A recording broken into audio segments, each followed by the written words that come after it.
안녕하세요. 무아바 이현철입니다. 요즘들 보면 아직도 갭 투자 하려고 고민하고 계신 분들 많으실 겁니다. 그런데 제가 결론부터 말씀드리자면 지금 시점에 있어서 갭 투자는 굉장히 위험할 수 있다. 그러니까 조심하셔라 라는 조언을 좀 드리고 싶습니다. 여러 가지 투자법들이 있는데 원칙적으로 갭 투자는 굉장히 좋은 투자법입니다. 그런데 문제는 시기와 상황에 따라서 투자법은 바뀌는 거예요. 그래서 지금 시기에 왜 도대체 갭 투자가 위험한 투자 방법인지 그거를 알아야 됩니다. 그러니까 여러분들은 단편적인 것만 알면은 반드시 실패하게 돼 있어요. 기업체 갭 투자로 투자하신 분들이 망하는 이유가 그 사이클의 어떤 상황이나 흐름을 모르고 단순히 갭 투자 자체의 유망한 이 투자법이라는 것만 보고 투자를 했기 때문에 그분은 망하는 거예요. 여러분도 그럴 수 있습니다. 여러분이 잘못하면 뉴스에 나오는 그런 분이 될 수가 있어요. 시기에 따라서 투자법은 반드시 바뀌어야 됩니다. 그래서 제가 지금 왜 갭 투자가 위험한지 이해를 시켜드리도록 하겠습니다. 자, 먼저 그러기 위해서는 갭 투자가 의미하는 바를 정확히 아셔야 돼요. 어떤 분들은 그냥 전세를 끼고 사는 걸 갭 투자라고 생각하는 분이 있는데 그게 아니에요. 그러면 만약에 5억짜리 집이 있는데 전세가 1억에 맞춰졌어요. 그럼 나는 내 돈 4억 들어가는 거 아닙니까? 그럼 이게 갭 투자인가요? 그냥 투자죠, 이런 거는. 그쵸? 갭 투자의 진정한 의미는 뭐냐? 매매가와 전세가 이 차이가 적어서 적은 금액 가지고 부동산 투자를 쉽게 할 수 있는 그러한 투자법을 갭 투자라고 하는 겁니다. 그러니까 옛날에는 갭 투자라는 말이 흔하지 않았어요. 최근에 와서 통용되는 단어입니다. 왜 그러냐면 전세가가 급격히 높아져 가지고 전세가율이라고 그러죠. 매매가 대비 전세가, 이게 굉장히 높아져서 갭이 줄어든 거예요. 적은 금액 가지고도 투자할 수 있는 아주 효율적인 레버리지 투자가 되는 거죠. 그래서 갭 투자라는 게 여러 사람 앞에 이게 통용이 되는 거고, 그리고 갭 투자가 불과 몇 년 전에 굉장히 활성화됐던 그런 상황이에요. 그런데 이 갭 투자라는 가장 근본은 뭐냐면 전세입니다. 전세. 제가 쉽게 알려드리면 갭 투자라는 거는 전세난이 있을 때 통용되는 투자법이에요. 갭 투자하기 좋은 대상 아파트는 어떤 거냐? 뭐 아파트뿐만 아니에요. 갭 투자하기 좋은 부동산은 전세가와 매매가 갭이 적은 거지 않습니까? 그러면 왜 전세가와 매매가 갭이 적은지를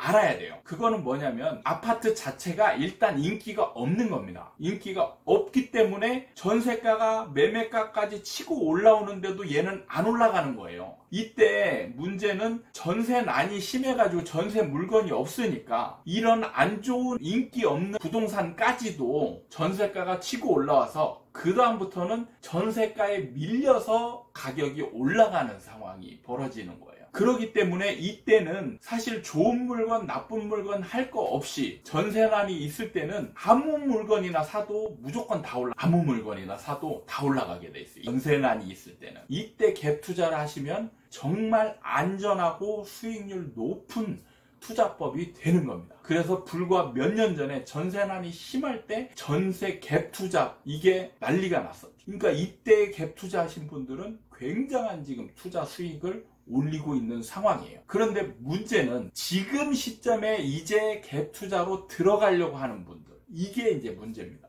왜 문제가 되냐? 일단 전세가에 기반된 투자법이기 때문에 갭 투자를 하려고 하는 거는 전세가가 상승한다라는 전제 하에서 해야 되는 거예요. 그런데 지금 시점에서 전세가가 상승할 거냐 하락할 것이냐, 모든 전문가들이 얘기하죠. 가격이 정해져 있지 않은 거는 수요와 공급에 의해서 움직인다. 그렇죠? 그런데 전세난이 있을 때는 전세 공급이 적었기 때문에 올라간 거예요. 자, 전세 공급은 뭐냐면 투자자가 내 집 한 채를 놔두고 다른 집 한 채를 사서 이걸 전세를 놨을 때 이게 비로소 전세 공급입니다. 그렇죠? 하락 시기에는 투자자들이 투자를 안 해요. 그렇죠? 투자를 안 하기 때문에 전세 공급이 줄어드는 겁니다. 그런데 보면 우리 무주택자 비율은 거의 50%에서 왔다 갔다 하면서 거의 대동소이해요. 그러니까 수요는 꾸준하게 있는데 공급이 왔다 갔다 하는 겁니다. 투자자가 집을 투자로 사지 않으면 전세 공급은 줄어드는 거예요. 하락 시기에 투자자들이 집을 안 사니까 전세 공급이 줄어들죠. 그리고 그나마 있던 전세마저도 집값이 떨어지니까 전세 투자자는 무조건 손해죠. 그러니까 투자자들이 뭘로 돌리냐? 월세로 돌리는 거죠. 그러니까 전세 공급이 굉장히 줄어드는 거죠. 그러니까 전세난이 생기는 겁니다. 그런데 집값이 같이 올라가다 보면 갭 투자가 활성화됐죠. 그러니까 불과 2, 3년 전에 갭 투자가 난리가 났었잖아요. 갭 투자가 난리가 났다는 얘기는 뭐냐면 전세 공급도 엄청 많아졌다는 얘기죠. 갭 투자자들이 사서 뭘 하는 거예요? 다 전세 놓잖아요. 그러면 전세 공급이 어마어마하게 많아진 겁니다. 그러니까 지금 전세가 올라가네 내려가네 얘기는 많지만 세입자가 급한 상황은 절대 아니란 말이에요. 그렇죠. 세입자가 지금 굉장히 여유가 있습니다.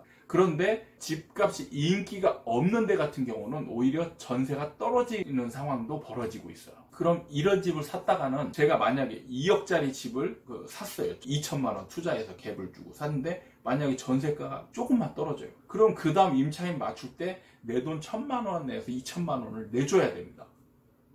그런 돈이 어디 있어요? 갭 투자한 분이 여윳돈을 두고 투자합니까? 내 돈 2천만 원 있으면 2천만 원 갖고 투자하는 거잖아요. 여윳돈이 없어요. 그럼 2천만 원 내줄 돈이 없는 겁니다. 이분은 파산이에요. 그렇죠. 전세가가 올라간다는 전제하에서 갭 투자가 유망한 거지, 무조건 매매가와 전세가 갭이 적다고 해서 이거는 뭐 나중에 전세가가 받쳐줄 거다, 이거가 잘못되는 겁니다. 지금 시점에는 이미 전세 공급이 포화 상태가 되어 있고, 그 다음에 뭐에 흔들리냐, 입주 아파트 한 번씩 나올 때마다 전세가는 출렁이게 돼 있어요. 이때 입주하는 새 아파트의 전세가만 떨어뜨리는 게 아니고 그 주변의 전세가들도 같이 떨어뜨리게 돼 있습니다.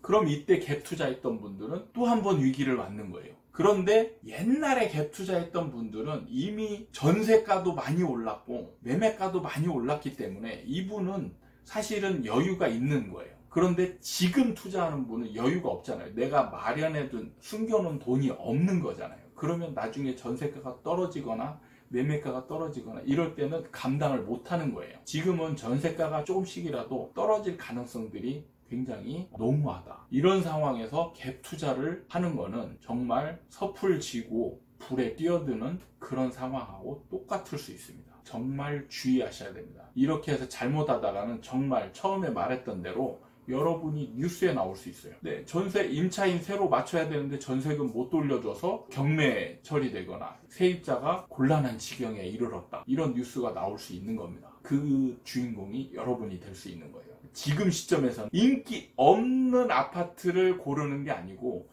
인기 있는 아파트. 왜냐하면 매수세가 굉장히 줄었잖아요. 규제가 지금 심하게 먹히고 있는 거거든요. 그럼 매수세가 갭 투자할 때 화랑이었을 때하고는 상황이 다릅니다. 매수자들이 많긴 하지만 굉장히 줄었어요. 그러면 이 사람들이 이제 여력이 없는 겁니다. 많지 않아요. 그럼 골라서 사거든요. 그렇죠? 그럼 인기 있는 걸 사지 이분들이 갭 투자하는 건 아니거든요. 이해되시죠? 그런데 인기 있는 물건들은 보면은 전세가와 매매가 갭이 굉장히 벌어져 있어요. 지금 단계에서는. 서울 같은 경우는 거의 50%. 그렇죠? 그러니까 이런 걸 갭 투자라고 하지 않습니다. 전세 끼고 사긴 하지만 갭이 많이 벌어져 있는 이런 투자법은 갭 투자가 아니고 그냥 투자예요. 명확히 아셔야 됩니다. 그러니까 시기에 따라서 투자법은 반드시 바뀌어야 됩니다. 그러려면 흐름을 알아야 돼요. 흐름을. 그거에 대해서 정확하게 아는 사람은 사실은 우리나라에 저밖에 없습니다. 사이클에 대해서 정말 제대로 이해하고 있는 분은 제가 전문가들 다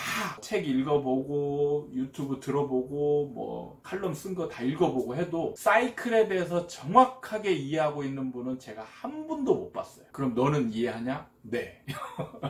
저는 이해합니다. 왜 이런 사이클이 벌어지는지 정확하게 이해하고 있어요. 그래서 여러분들에게 그 사이클에 대해서 하나하나 알려드리는 겁니다. 그 부분 명심하시고 가능하면 지금 시점에서는 갭 투자 하지 마시고 인기 있는 좀 괜찮은 아파트를 선정해서 투자하실 수 있었으면 좋겠고요. 만약에 그런 거 살 여력이 안 된다, 참으세요. 참아. 기회가 지금만 있는 게 아니에요. 앞으로도 계속 올라가는 것만 아니라니까요. 반드시 올라가면 떨어집니다. 그럼 떨어지고 나면 그 다음에 사면 되는 거예요. 그걸 언제 하냐? 사이클을 이해하면 여러분도 이 시기를 잡아낼 수 있어요. 반드시. 그 점 명심하시고 여러분 꼭 상황에 맞는 투자를 하시기 바라겠습니다. 오늘은 여기까지 하고 다음에 또 다른 주제를 가지고 여러분들 찾아뵙겠습니다. 그 전에 꼭 좋아요, 구독 눌러주시고 돌아가시기 부탁드리겠습니다. 감사합니다.